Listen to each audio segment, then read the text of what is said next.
নাটোরের বড়াই গ্রামে গুরুত্বপূর্ণ একটি সেতু ভেঙে পড়ার 1 বছর পরও পুনরায় নির্মাণ করা হয়নি। সেখানে তৈরি করা সাঁকোটিও 3 দিন আগে ভেঙে পড়ে। এতে 20 থেকে 25 গ্রামের মানুষ ভোগান্তিতে পড়েছে। স্থানীয়রা শিগগির সেতুটি নির্মাণের দাবি জানিয়েছে। নাটোর থেকে আবু মুসার তথ্যচিত্র দেখুন ডেস্ক রিপোর্টে।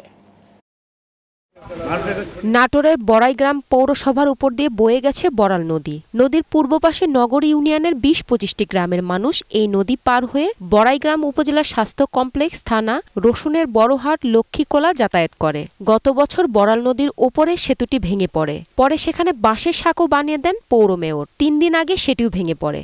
আজকে 1 বছর আগে ব্রিজটা ভেঙে গেছে, এখনো সংস্কার করার কোনো লক্ষণ নাই।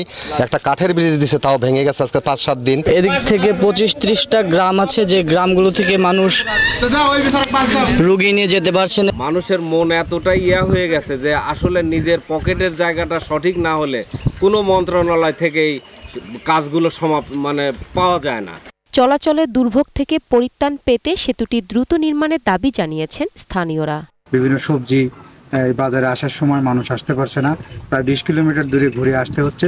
ব্রিজটা যদি সরকার মেরামত করার প্রকল্প নেয় তাহলে অনেক এলাকাবাসীর অনেক উপকৃত হবে। সম্মানিত মেয়র মহোদয়কে অনুরোধ জানাবো, দ্রুততম সময়ের মধ্যে আমাদের এই 25-30টি গ্রামের সাধারণ মানুষের যাতায়াতের যে দুর্ভোগের সৃষ্টি হয়েছে, এই দুর্ভোগের অবসান ঘটানোর জন্য উপজেলা প্রকৌশলী বলেন, সয়েল টেস্ট সহ ডিজাইনের কাজ চলছে। অল্প সময়ের মধ্যে অন্যান্য কাজও হবে বলে জানান তিনি।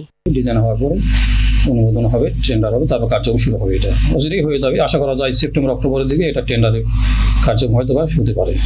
উপজেলা নির্বাহী কর্মকর্তা জানান, সংসদ সদস্য সেতু এলাকা পরিদর্শন করে বিশেষ বরাদ্দের ব্যবস্থা নেওয়ার আশ্বাস দিয়েছেন। আমরা আশা রাখি এবছর যে প্রকল্পগুলো গ্রহণ করা হবে সেখান থেকে যদি সম্ভব হয় আমরা এখানে কিছু বরাদ্দ দিয়ে এটি আরো কারেকশনের চেষ্টা করা হবে। শিগগির সেতুটি নির্মাণ করা হবে বলে জানান সংসদ সদস্য। এটা একটা ডাইভারশন হচ্ছে, কিন্তু মূল ব্রিজ হবেই, খুব দ্রুত হবে, তার কার্যক্রম চলছে এবং সেই জন্য ডিসি মহোদয় জানে, আমাদের এক্সিকিউটিভ ইঞ্জিনিয়ারও জানে, উপজেলা প্রকৌশলী জানে এবং আমাদের ইউনো ম্যাডামরাও জানে এই ব্যাপারটা। Global television news desk.